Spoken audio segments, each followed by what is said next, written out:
Hello everybody, this is the iFan channel here, and today is Black Friday, and therefore I'm actually going to go shopping. I've already shopped at a Walmart and got a few items, and now I'm going to go to a Best Buy. I also got to a Micro Center before going to this Walmart, and therefore why not, I'm going to head to the Best Buy and then review 5 to 10 products which cost under $200. Yes, and you'll see what I mean in a second. Okay guys, it has been a whole month since I bought the 6 products at Best Buy, Micro Center and Walmart, and I'm sorry if it took me so long. For the past month I've been busy doing projects, I've been doing my work based on technology and programming, and therefore I could not really find a time to be able to film all these videos. And plus, with the extended return policy at many stores, I was able to keep these products for as long as the middle of next month, which meant I could technically return in the middle of next month and could still get a full refund. So that's why I waited for at least a month up into Christmas to be able to review those products. And disclaimer, some of these products I bought for under $200, but now due to the fact some of the discounts ended on some products, therefore these products are a bit over $200. And there is actually one laptop of which I bought for around $240, but I really wanted to put it in on my video because there is a base model with the Celeron processor for about $200, but I would want to review this Intel Core i5 version of which I bought for around $240, which is now $270, and you can get an open box version for about $230, $240. So why not? There might be some discrepancies, but all of these products are within a reasonable budget, are under $300, and 4 of the 6 products are actually under $200. First off on the list of best tech for under $200 is actually the Galaxy Tab S6 Lite. And yes, according to Best Buy's site, you could actually buy a Tab S6 Lite for only about $200, which is crazy cheap, down from $350. So why not? I'm actually going to unbox it just to cut the seal. That's about it. And therefore you could actually open it. And as you can see, it is quite a nice tablet. Oh geez, I forgot to open this part, sorry. Okay, after opening the 2 seals, I'm finally ready to open the tablet. As you can see, this is actually the Galaxy Tab S6 Lite. Oh geez, where do we forget to open? After several seconds of trying to open the box, I finally opened the box, and here is actually the Tab S6. As you can see, I'm actually going to take the peeling off. Okay guys, it did take me several seconds to peel the peeling off, and as you can see, this is actually the instructions, and you do get a power brick, unlike many iPhones and iPads of today, as well as, you guessed it, a USB-C to USB-A charger, unfortunately, unlike many modern Samsungs with the USB-C to USB-C. And as you can see, this is actually the Galaxy Tab S6. As you can see guys, with 1 camera, no flash, and quite a nice appearance with aluminium. And if you were to power on, this is what the Tab S6 is going to be like. Upon further inspection, unlike the iPad, it does come with the S Pen, which is a cool quirk of this Galaxy Tab S6 Lite. This tablet plus the pen only costs around $200, versus the pen alone costs at least $100 on the iPad, which is insane. Okay guys, I've just finished setting up the tablet, and let me explain to you guys why the Samsung Galaxy Tab S6 Lite, in my opinion, is amongst the best tech for under $200. Despite the fact it uses a Qualcomm Snapdragon 720G, which is the same processor used in many mid-range phones back in 2020. The 720G is still fast enough for your daily tasks such as YouTube and stuff. It does show some lag here and there. Some bits, it's not really noticeable as like some of the cheaper phones, but it's still there. It still has some lag, but in reality it's quite buttery smooth even in today's standards, even if this processor came back in early 2020. As you can see, it's still quite smooth. And despite the fact tablet cameras are not known to be as good as smartphone cameras, they're indeed passable, especially for tablets. This actually has an 8 megapixel camera with a front-facing camera, which I believe is 5 megapixels, and it could record 1080p, so it's quite okay for taking pictures and videos, but don't expect the best quality. Just expect normal quality compared to other tablets. This is also a 10.4 inch display with 2000 by 1200 for the screen resolution, with the pixel density of around 225 pixels per inch, which is quite a good resolution, but not as good as many of the iPads with Retina display. And for the storage, you do get a reasonable amount, which is 64 gigs, which is quite reasonable, but not so much. However, unlike the iPad, if you run out of storage, you could actually buy a micro SD and insert it. And best of all, not only does this tablet come with a headphone jack, but unlike the Amazon Kindle Fire, it actually does have the Play Store, which means you could download many more apps than the Amazon Fire Store, which does not include some apps like YouTube and probably a few apps that the Play Store does include. As you can see, you do get the full suite of apps on the Play Store, which is a benefit compared to if you were to get the Amazon Fire Kindle. And most importantly, it actually comes with the S Pen, unlike many iPad models, which you have to buy one separately. As you can see, the S Pen does come in a box, and you could actually draw, take notes, and do whatever with the S Pen, even browse on the internet, which is a cool quirk. And it is actually the cheapest Samsung tablet to actually come with the S Pen, which is a nice addition, as actually my Galaxy A7 tablet does not come with the S Pen, unfortunately. Now for bonus, comparing the S6 Lite to the A7, the S6 Lite actually goes horizontally, just like iPads, whilst the A7 actually goes vertically, as you can see. Last up, despite the fact there are actually two speakers both on the right side, the speakers actually sound quite crisp. Take a listen. Each of the categories that I break it down in. So this is a summary of the best and some of the worst. Next up is the JBL Charge 5. Given the fact I've been using JBL speakers for about 2 years, with this Go 3 being my first JBL speaker, and with me absolutely loving this Go 3 as well as the Clip 4, of which I've lost, and I'm currently using this as a backup. Therefore, I do recommend JBL, and therefore, here it is, guys, the Charge 5. I bought this Charge 5 for about $130. Regularly, it would be around $180. So therefore, there's actually a discount of $50. And with this discount, I really think this is actually worth buying, given the fact you do have 20 hours of playtime, IP67 waterproof rating, a power bank. Yes, it could actually be used as a power bank. And the speakers are quite loud, so why not let's open and see how the sound quality is. And as you can see, guys, this is actually the opening process. As you can see, here is actually the speaker. As you can see, it is a lot bigger than the Go 3. As you can see, this is actually a size comparison, and here it is. That's actually wrapped in, I believe, towel paper, and here it is, guys. A red JBL Charge 5. Let me set it up, and I'll see you guys later. I just finished setting up the JBL Charge 5. It is quite easy. Just pair your phone in, and it will connect.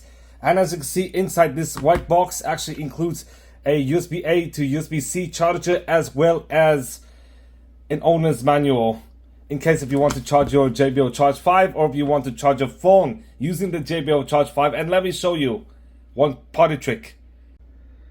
As you can see, guys, on the right is actually USB-C port to charge the JBL Charge 5, and over on the left is actually a USB-A port to actually charge other devices using the JBL Charge 5. As you can see, I'm actually going to plug in, and going to plug in my iPhone. As you can see, bam. As you can see, it's charging. Isn't it crazy that this speaker could help charge phones and be used as a power bank in case if your phone runs out of battery, and in case of one of your power banks actually run out of battery? And given the fact this is actually durable rubber, it is actually quite durable in terms of appearance as well as in terms of water resistance. I do believe these could go 1 meter in 30 minutes, just like what JBL says. And given the fact the speaker is big, it is slightly heavy, but given all the materials, it is a bit lightweight compared to maybe other speakers of this size. And let's test the sound quality, why not, outside, because I live in an apartment and I don't want any noise complaints. Okay guys, here is the sound quality of the speaker.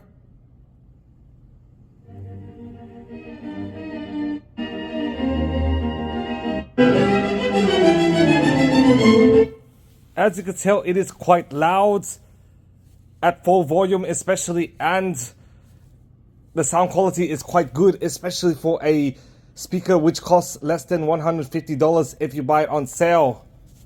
Given the fact there's good bass and the sound is quite crisp, I could say the sound quality is reasonably good, especially for the price point.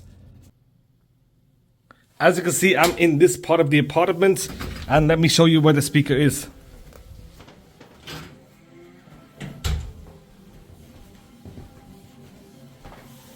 All the way there.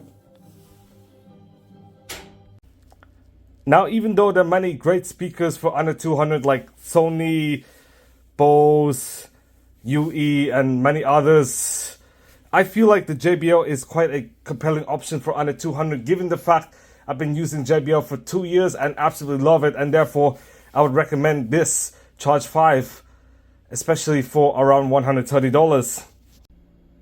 The third product I'm going to recommend is the Google Nest Hub. This is actually the smaller edition, which cost me around $60. Without a discount, it would cost $100, and you could easily snag its bigger sibling, the Nest Hub Max, for around $180 at Walmart, but at other stores like Best Buy, it is actually $230, but you could actually price match it, and it will cost you $180 no matter what. So why not, let's open this.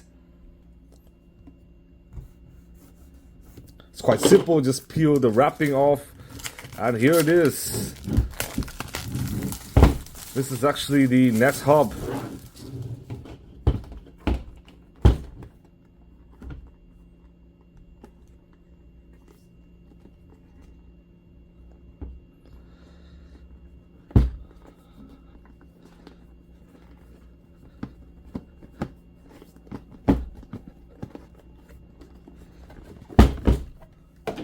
And here you go. Inside you do get a plug for the Nest Hub as well as the owner's manual and the Nest Hub itself. So why not, I'm going to power on and see you guys later. And according to the prices, you could get the Nest Hub 2nd generation for around $60 at Target as well as Best Buy and Walmart. And as for the Nest Hub Max, you could get it for as low as $180. I just finished setting up the Nest Hub, and as you can tell, this is what the Nest Hub looks like. It is a bit laggy, however, but not only could you play music or even talk to the assistant, kind of like the Nest Mini, as well as the Nest Audio. You could actually even check the weather and stuff. You could even watch a YouTube video. And there's even sleep sensing as well. So this Nest Hub actually uses solely to actually detect your sleep movements and how well you sleep. Yes, I'm not joking. However, unfortunately, this does not offer a camera, so you can't video call, unlike the bigger sibling, which costs around $180, which not only includes a bigger screen, but also a camera, so you can video call. And from what I could tell, the sound quality is quite good. Take a listen. Specialized design that produces lower frequency sound. And what's great is that NutriBullet is using these Triton Renew cups. However, unfortunately, you cannot really search for videos on YouTube or Spotify. You have to go through your phone and then search for the individual video and then cast it onto the device. So as you can see, I just cast it onto the bedroom display, and here's what music sounds like.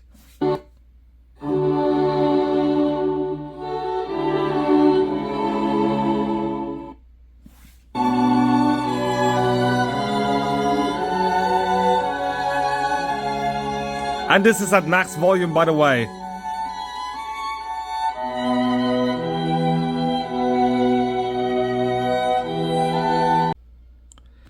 So all in all, due to the fact the speakers on the Nest Hub are slightly bigger than that of the Nest Mini, which costs around $50 without a discount, and since both devices, the Nest Mini and the Nest Hub, are actually discounted quite often, therefore I would recommend paying $60 or $100 for the Nest Hub 2nd generation, because not only does it have a slightly bigger speaker, it also has a screen as well. And you could actually get apps like YouTube, you could watch Netflix and stuff, and listen to Pandora, and check the weather, and do all sorts of things compared to just the Nest Mini or even the Echo Dot. Albeit, just like the Nest Mini and the Nest Audio, you do need a wire, so it's not even wireless. But it could be used as sort of a smart assistant, which I think is quite a good deal. The fourth product I'll recommend as one of the best tech for under $200 is actually this Sony WH-CH 720N, which only cost me around $100 at Best Buy. Normal sticker price would be around $150, so why not? Let's unbox it and let me show you guys what it looks like. So the box is quite simple. It's just a paper box. If you were to go here, as you can see, you'd see the Sony logo, and open some more, and then I believe you could actually find the headset. It did take some time to open that, but the fact is, I actually got the headphones here. It is actually wireless and noise cancelling, and over here is actually the headphone jack in case you want wired, and this is actually the charger, so it does support up to 25 hours, and it could charge 1 hour in only about 3 minutes. So for an idea, the AirPods takes around 50 minutes to get 3 hours of listening time. This only takes 3 minutes to get 1 hour, which is quite insane. So why not? I'm going to test it out and show you my verdict. After about 5 minutes of listening to music on this headset, in my opinion, the Sony WH-CH 720N is amongst the best headphones you could buy for around $100 to $150. Let me explain. The battery life is quite good, especially at this price point. Not only do you get 35 hours of battery life with active noise cancelling on, you do get 50 hours of battery life without active noise cancelling, which is very, very good. And 3 minutes of charge gives you 60 minutes of listening time. And plus, you could simultaneously connect to 2 devices at once with multi-point connection. However, if you were to take this headphone out of your ears, the music does not stop automatically, unlike the AirPods and maybe some more expensive Sony headphones. So this headphones is built to a certain price point, and also, even though the sound quality is very decent, especially at high volumes, the sound quality is a bit thinner than that of the AirPods Pro. But you know, the AirPods Pro is definitely a lot more expensive and does not have as long battery life as this Sony headset. Not only that, you could actually listen to these headphones using wired mode. As I just showed you guys, there's actually an aux cable inside the headset, and there's also an equalizer, and this headset is also quite comfortable, and it's quite lightweight as well. It's not really heavy, so it's going to be quite comfortable during plane flights and long road trips and stuff. This is going to be a good deal, especially for around $100 to $150 and under $200. And the best thing of all, my Galaxy S23 Ultra does recognize this device and asks me if I want to pair it to this device, kind of like the iPhone with the AirPods. As I could show you guys, this is what it looks like. The screen is sort of similar, but except this is on Android. Disclaimer, even though both of these devices are now over $200, as the discount on the A54 5G actually did end around last month and it's only available on Black Friday.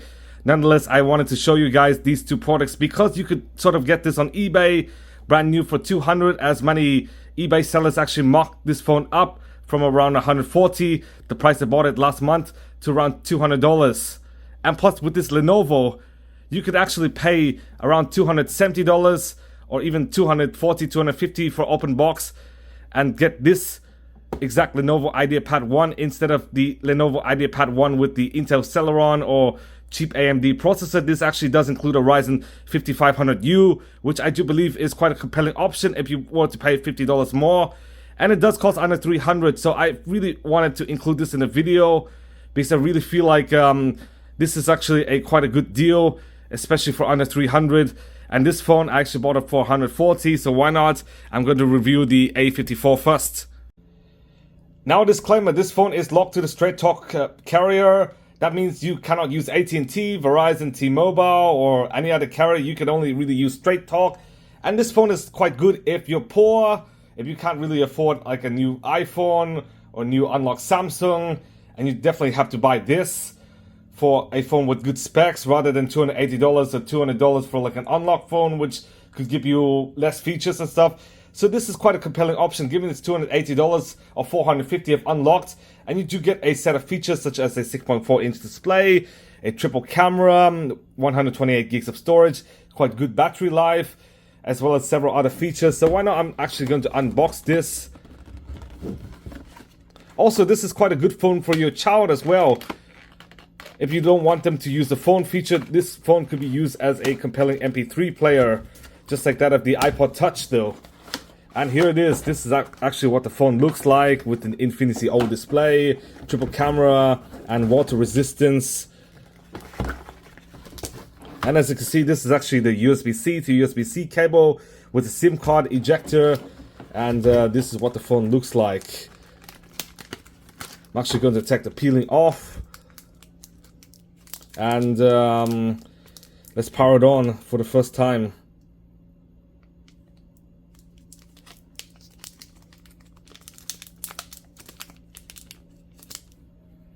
It did take some time to peel off the wrapping, but as you can see, this is what the A54 looks like with the glass back as well as glass front. It actually looks premium throughout and is quite a good deal for the price I bought of $140.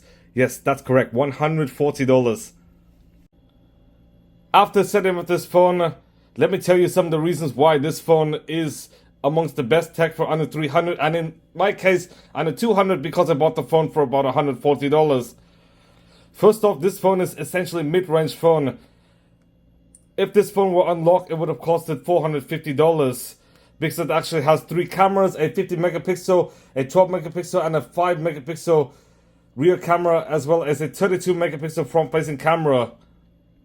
Adding to that, there is actually a big battery. From what I believe, it is around 5,000 milliamp hours, which means this phone could last absolutely a long time, at least 1 or even 2 days. It has a 6.4-inch full HD display. This phone has 128 gigs of storage, unlike the 64 gigs offered on the SE3 as the base storage. And plus, even though the processor is slower than the SE3, as the SE3 uses the same processor as the 13 and 13 Pro, and I believe this phone uses like some mid-range processor, which I believe performs the same as an S20 from around 2020. This phone is still quite smooth. There's some like bit of lag, but in reality, it's fast enough to use on like phone calls, YouTube, browsing, even intensive games as well. So I think this phone is quite a good deal because the processor is essentially usable for daily tasks, for social media, web browsing, for everything essentially. And the SE3 just is slightly faster because it has a slightly faster processor. Not only that, this phone also includes an ultrasonic in-screen fingerprint sensor, unlike the SE3, which comes with a traditional fingerprint scanner kind of like the 7, 7 Plus, 8, 8 Plus, and SE2. And this phone also has 5G, just like the SE3, as well as expandable storage up to 1 terabyte. So I feel like this phone, even though it has a slower processor and it has no Apple integration unlike the iPhone SE3, this is actually the Android equivalent of the SE3, and in my opinion it is more well-rounded due to the fact it has a better camera, in many cases with night mode and stuff, as well as an ultra-wide camera. It has longer battery life, which is what people care about, and it has a bigger screen as well. Now before heading to the last product, why not I'd show you guys the receipts to prove you guys that I'm not lying about the prices, that I actually paid those respective prices. So starting up is actually the Samsung Galaxy A54. As you can see, this is the day I purchased it. And over here is the price I paid for the A54. And over here is the serial numbers of the 2 respective devices. Over here are some of the Best Buy products, including the Sony, of which I said I bought for around $100. The Samsung Galaxy Tab S6 Lite, which costed around $200.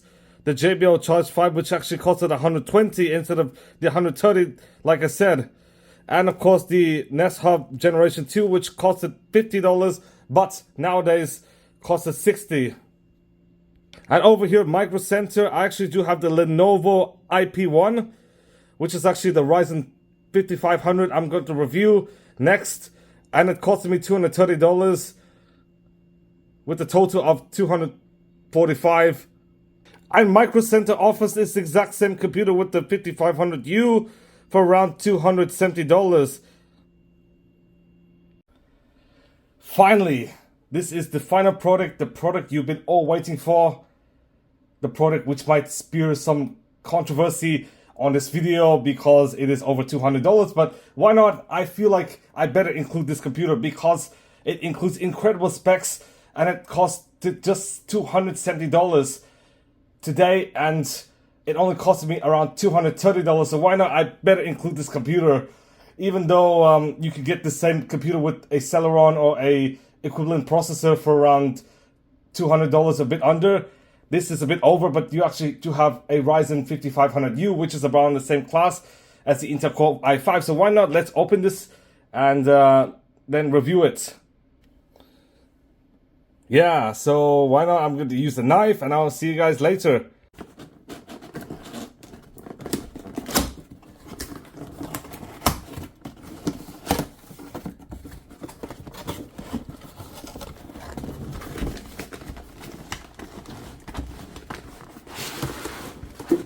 And here you go, guys. This is the Lenovo laptop, a 14-inch laptop with the 5500U Ryzen. And this computer does have 256 gigs of storage. It includes 8 gigs of RAM, which is quite decent, especially for under $300. Under $300, you might be expecting something like a Core i3 or maybe a Pentium at best. But here you go, guys, a Ryzen 5. Instead of just a Ryzen 3 with 4 gigs of RAM and 128 gigs of storage.